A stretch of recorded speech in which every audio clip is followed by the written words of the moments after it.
අපි අද කතා කරන්න බලාපොරොත්තු වෙන්නේ දවස ගානේ උග්‍ර වෙන රටේ පවතින සමස්ත පොදු අර්බුදයේ වගේම සෞඛ්‍ය ශාස්ත්‍රය තුල ඒ හරහා නිර්මාණය වෙලා තියෙන ඊට පරිබාහිරව නිර්මාණය වෙමින් පවතින දිනෙන් දින උග්‍ර වෙන තත්ත්වයක් මැද්දේ. ඒකට රාජ්‍ය වෛද්‍යාරික සංගමයේ විදිහට අපි පැහැදිලිවම දිගින් දිගටම ප්‍රකාශ කරපු තත්ත්වයක් තමයි මේ ආර්ථික අර්බුදය අද වෙනකොට අපි නිරීක්ෂණය කරන්නේ ජනතාවගේ එදිනෙදා ජීවිත උඩුයටිකුර කරලා තියෙනවා. ඒ නිසා හැමදෙනාම ලොකු පීඩනයක් යටතේ තමයි ජීවත් වෙන්නේ. ඉතින් ඒ තත්ත්වයේ යටතේ සෞඛ්‍ය පද්ධතියේ බිඳවැටීමකින් තොරව පවත්වා ගැනීම මොකද අවසානයේදී ජනතාවගේ සෞඛ්‍ය රැක ගන්න ඉතුරු වෙලා තියෙන්නේ මේ රටේ සෞඛ්‍ය පද්ධතිය. ඒතකොට සෞඛ්‍ය පද්ධතිය මොනියම් හෝ හේතුවකින් බිඳවැටුනොත් එහෙම ඒ හරහා ජනතාව කබලෙන් ලිපට තමයි වැටෙන්නේ. ඒ නිසා රාජ්‍ය වෛද්‍යාරික සංගමයේ විදිහට මේ සෞඛ්‍ය පද්ධතියේ බිඳවැටීමක් ජනතාවගේ ජීවත් වීමේ අයිතියට මරුපහරක් ජනතාවගේ ජීවිතවලට මාරාන්තික ප්‍රතිඵල උදා කර දෙනවා කියන පදනමේ ඉඳන් ඒ తත්වය කෙසේ හෝ වළක්වා ගැනීම සඳහා බලධාරීන් සතු වගකීම් මොකක්ද කියන කාරණය ඒ සඳහා මොනවද ගත හැකි ක්‍රියාමාර්ග කියන කාරණේ තමයි අද දවසේ කතා කරන්න බලාපොරොත්තු වෙන්නේ. සෞඛ්‍ය පද්ධතිය ඉදිරි කාලය තුල දැන් තියෙන තත්ත්වෙන් තව එහාට ගිහිල්ලා තව සතියක් දෙකක් එහෙම නැත්නම් උපරිම මාසයක් වගේ යනකොට බිඳවැටීමක් සිදුවීම වළක්වා ගැනීමට අපි ඒ සඳහා බලපෑහේ හේතු හඳුනා ගන්න ඕන.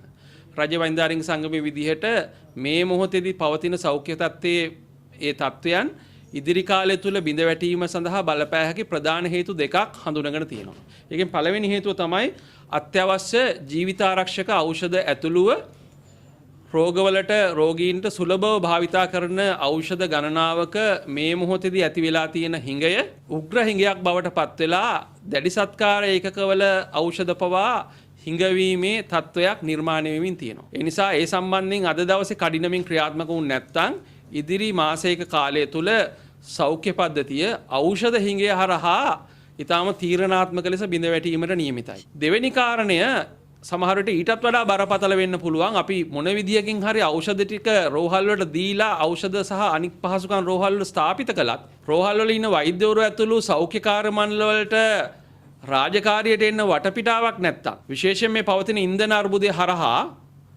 රෝහල් වල මොන පහසුකම තිබුණත් වැඩක් නැහැ. රෝහල් වල වෛද්‍යවරු නැත්තම් රෝහල් වල අනිත් කාර්ය මණ්ඩලේ නැත්තම්.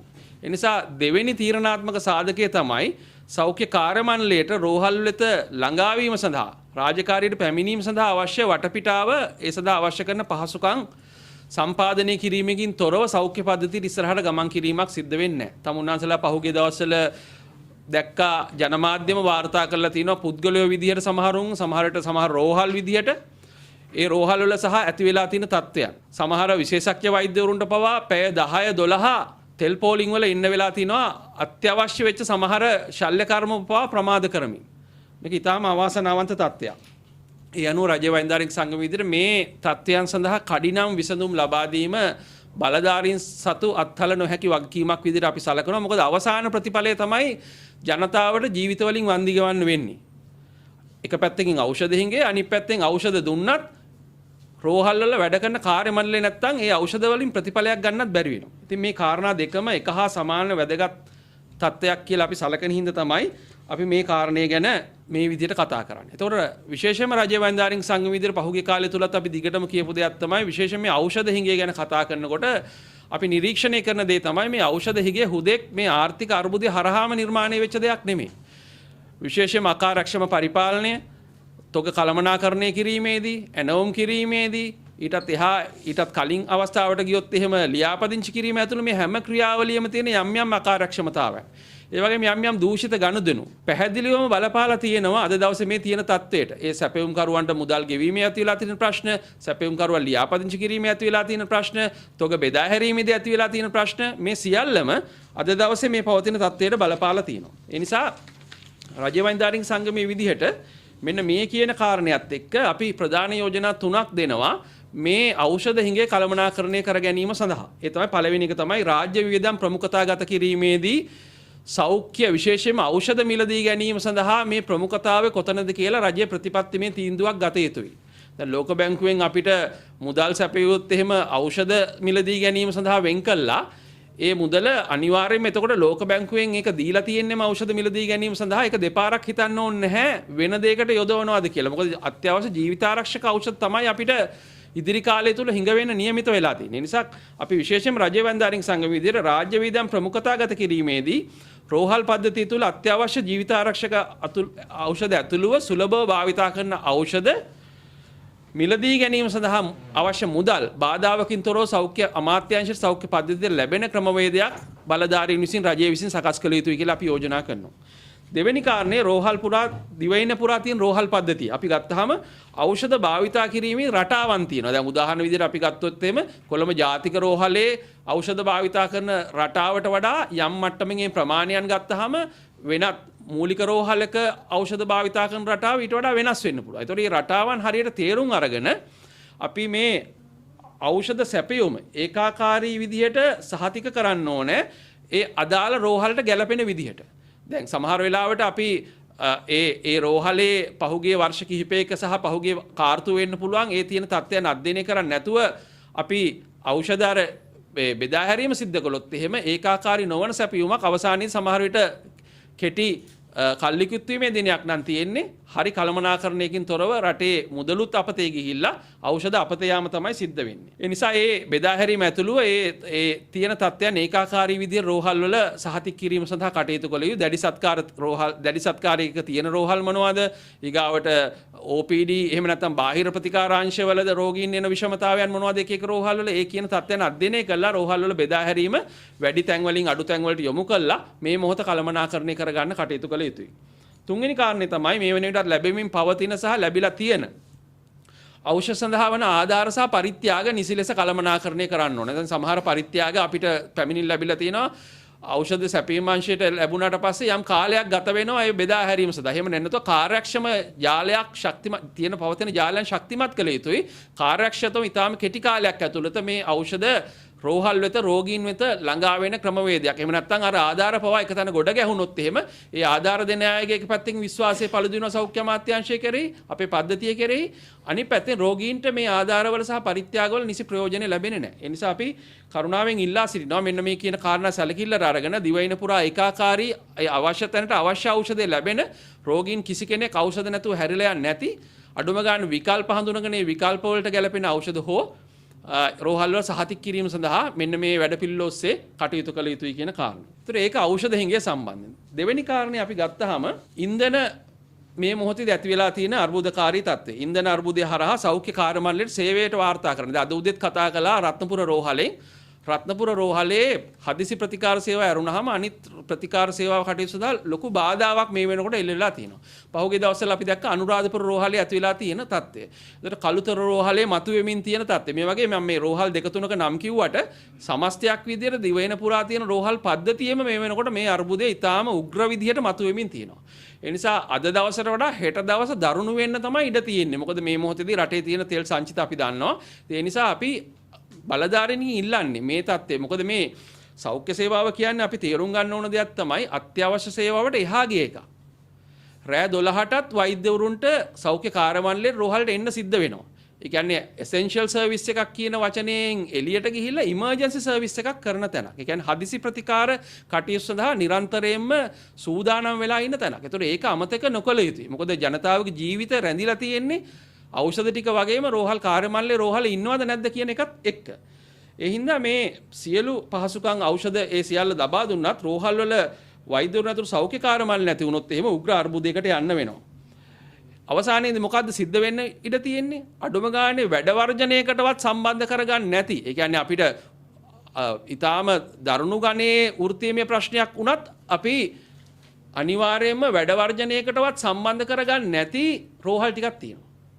උදාහරණ මහරගම අපේක්ෂා රෝහල, ඊළඟට අපි ගත්තොත් එහෙම මාතෘහා ළමා රෝහල්, වකුගඩු රෝහල්, මේ වගේ රෝහල් ගණනාවක් පවා ඒ කියන්නේ වැඩ වර්ජනයකවත් කවදාවත් සම්බන්ධ වෙලා නැති, වැඩ වර්ජනයකටවත් කවදාවත් සම්බන්ධ කර නොගන්න රෝහල් පවා බිඳ වැටීමේ අවදානමකට දැන් පත් වෙලා තිනවා රෝහල් කාර්ය මණ්ඩලයට වැඩට එන්න බැරුව. ඒක ඉතාම භයානක තත්ත්වයක්. ඒ අනුව අපි විශේෂයෙන් මේ තත්ත්වය සැලකිලිට අරගෙන කටයුතු කරන්න කියලා අපි ඉල්ලනවා. දැන් අපි කතා කරාම මේ අත්‍යවශ්‍ය සේවා සහ හදිසි ප්‍රතිකාර සේවා ගැන කතා කරනකොට හැමදාම මේක තිබිච්ච තත්ත්වයක්. ඒ කියන්නේ මේ රෝහල් කාර්ය මණ්ඩලයට පැය 24ම සේවය කරන්න වෙන කාර්ය මණ්ඩල ඉන්නවා. හදිසි ප්‍රතිකාර ඒකකවල වෛද්‍ය කාර්ය මණ්ඩල ඉන්නවා. හදිසි ශල්‍ය කර්ම වලට සහභාගී වෙන්න විශේෂඥ වෛද්‍යවරු ඉන්නවා. මෙත සායන දවස ගානේ තියෙනවා. ඉතින් මේ தত্ত্বය හැමදාම තිබිච්ච දෙයක්. දැන් උදාහරණයක් විදිහට කොවිඩ් කාලේ අපි ගත්තාම මුළු රටම ලොක්ඩවුන් එකකට ගිය වෙලාවේ පවා රෝහල් පද්ධතිය අපිට වහලා දාන්න පුළුවන් කමක් තිබුණේ නැහැ. රෝහල් ටික අපි අරගෙන හිටපු. ඒ රෝහල් අරගෙන හිටපු සෞඛ්‍ය කාර්ය මණ්ඩලයට ඉන්ධන ලබා දීම සම්බන්ධයෙන් ඉන්ධනවලදී ප්‍රමුඛතාවයක් ලබා දීම සම්බන්ධයෙන් තමයි අපි අද කතා කරන්නේ. අනිත් පැත්තෙන් තව විදිහකට අපි ගත්තොත් ඇඳිරි නීතිය දාලා මුළු රටම වහපු කාලෙකත් රෝහල් ටික අපිට වහන්න බෑ. එතකොට එදත් ඇඳිරි නීතිය දාපු වෙලෙත් රෝහලේ වැඩට ආපු සෞඛ්‍ය කාර්ය මණ්ඩලයට හෙටටත් එහෙම එන්න සිද්ධ වෙන සෞඛ්‍ය කාර්ය මණ්ඩලයට වැඩට එන්න පහසුකම් සපයන්න කියන එක කාරණේ තමයි අපි රජ්‍ය වෛද්‍යානික සංගමයේ විදිහට ඉල්ලන්නේ.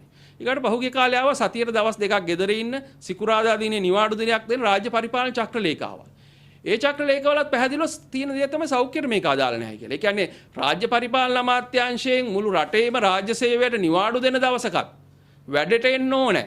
සිකුරාදා මුළු රටටම නිවාඩු දුන්නත් වැඩට එන්න ඕන. සතියේ දවස් දෙකක් නිවාඩු ගන්න කිව්වත් නිවාඩු ගන්න නැතුව වැඩට එන්න ඕන සෞඛ්‍ය කාර්ය මණ්ඩලයට වැඩට එන්න පහසුකම් සපයන්න කියන එක තමයි අපි ඉල්ලන්නේ. ඊගාවට දැන් අද ඉඳන් ගෙදර ඉඳන් වැඩ කරන්න. එහෙම නැත්නම් work from home concept එකක් යනවා. එහෙම නැත්නම් රාජ්‍ය පරිපාලන අමාත්‍යාංශයෙන් චක්‍රලේඛය නිකුත් කළා පහුගිය සිකුරාදා ගෙදර ඉඳන් වැඩ කරන්න කියලා රාජ්‍ය සේවකයන්ට.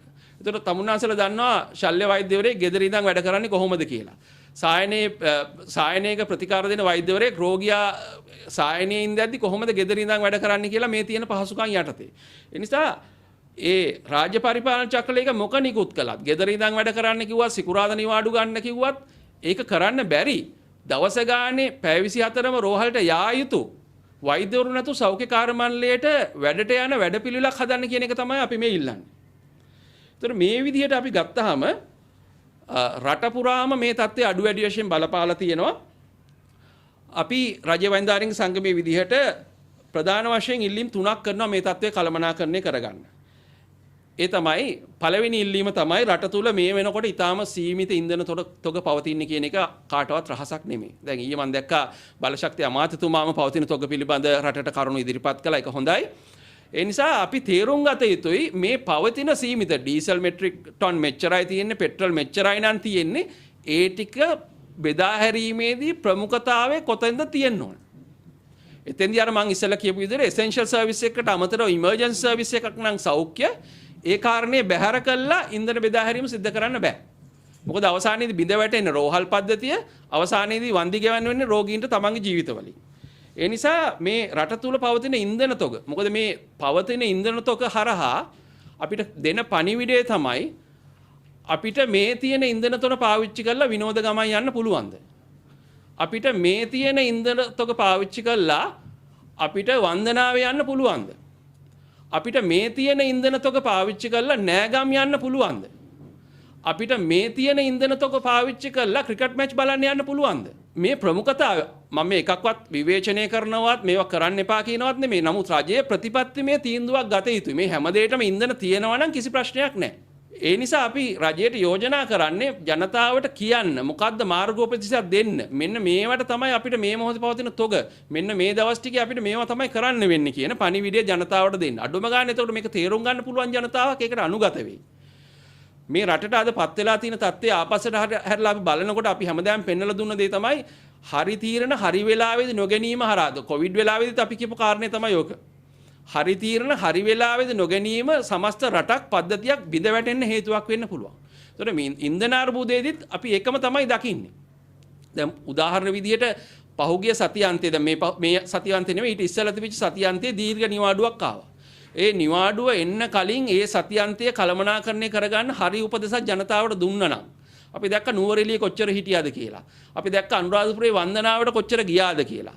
මේ එකක්වත් නොකල යුතුයි කියලා අපි කියන්නේ නැහැ. නමුත් රජය විසින් තීරණය කළ යුතුයි මේ මොහොතේ තියෙන ඉන්ධන සංචිතත් එක්ක ජනතාවට පණිවිඩයක් දෙන්න. ඒතකොට ඒවා සිද්ධ නොවීම හරහා අවසානයේදී අද පාසල් ටික වහන්න සිද්ධ වුණා. රෝහල් වලට කාර්ය මණ්ඩලයට එන්න බැරි තත්ත්වයක් වෙලා තිනවා. බාහිර රෝගී අංශය මම දැක්කේ දඹුල්ල රෝහලෙත් බාහිර රෝගී අංශය වහන්න සිද්ධ වෙලා තිනවා. අද දැන් රත්නපුර රෝහලේ වෙලා තිනවා. හෙට තව කොහෙ වෙයිද? ජාතික රෝහලට මේක කොහොම බලපායිද? අපි දන්නේ නැහැ.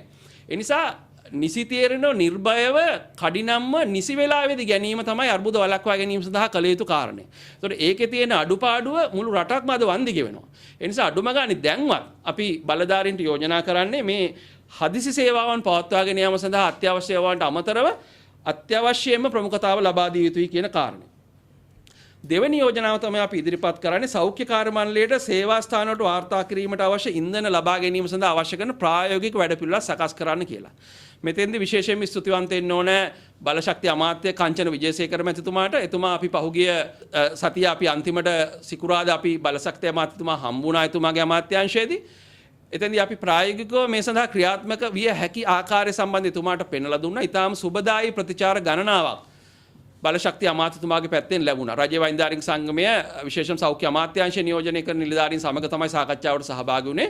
එතෙන්දී අපි සියලු දෙනාම එකතු වෙලා සමස්ත වෛද්‍යවරුන්ට විතර නෙමෙයි සමස්ත සෞඛ්‍ය කාර්ය මණ්ඩලය අවසානයේදී රෝගී ජීවිත ආරක්ෂා කරගන්න අවශ්‍ය කරන වැඩපිළිවෙල අපි පෙන්වලා දුන්නා. ඒ සඳහා ලැබිච්ච ප්‍රතිචාරات එක්ක අපි බලාපොරොත්තු වෙනවා ඊයේ දවසේ මාධ්‍ය සාකච්ඡාවේදීත් එතුමා ඊටාම පැහැදිලිව සඳහන් කළා. ඒ සඳහා එතුමා වැඩපිළිවෙලක් සකස් කරලා ක්‍රියාත්මක කරනවායි කියලා. ඒ අනුව කංචන විජේසේකර ඇමතිතුමාත් සමග එකඟතාව වෙච්ච වැඩපිළිවෙලක් විදිහට මේ සතිය ඇතුළත ක්‍රියාත්මක වෙලා මේ සතිය ඇතුළත මේ ප්‍රශ්නේ සැලකිය යුතු කොටසක් නිමා කරන්න පුළුවන්කම ලැබෙයි කියලා අපි විශ්වාස කරනවා. ඒ වැඩපිළිවෙල ඉස්සරහට ගියොත් එහෙම.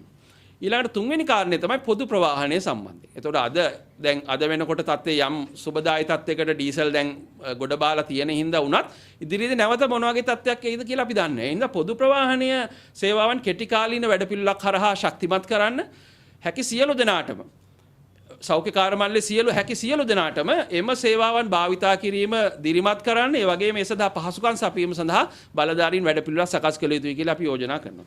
ඒ අනුව රජයේ වෛද්‍යාරික සංගමයේ විදිහට මෙන්න මේ කියන කාරණාත් එක්ක මේ ප්‍රමුඛතා පදනම ඊට අමතරව අපි ගත්තාම සෞඛ්‍ය කාර්ය මණ්ඩලයට අවශ්‍ය ඒ වැඩට එන්න අවශ්‍ය කරන පහසුකම් සැපීම හරහා අවසානයේදී රෝගී ජනතාවට රෝහලට විශ්වාසයෙන් යුතුව යන්න පුළුවන් වාතාවරණයක් රෝහල් වල ඖෂධ තියෙනවායි කියන සහතික කරන වාතාවරණයක් තුල කාර්ය මණ්ඩලයත් රෝහලේ ඉන්නවා නම් ජනතාවට විශ්වාසයක් ඇතිව රෝහලට එන්න පුළුවන් පසුබිම හැදෙනවා. අවසානයේදී ජනතාවගේ ජීවත් වීමේ අයිතියට තමයි අපි හැමෝම ගරු කරන්න සිද්ධ වෙන්නේ. ඒ නිසා ඒ සඳහා බලධාරීන්ට අත්හල නොහැකි වගකීමක් තියෙනවා. ඒ වගකීමත් එක්ක මේ කියන යෝජනා සැලකිල්ලට අරගෙන සෞඛ්‍ය පද්ධතිය ස්ථාවර කරන්න බලධාරීන් විසින් කඩිනම් ක්‍රියාමාර්ග ගත යුතුයි කියලා අපි අවධාරණය කරනවා. බොහොම ස්තුතියි.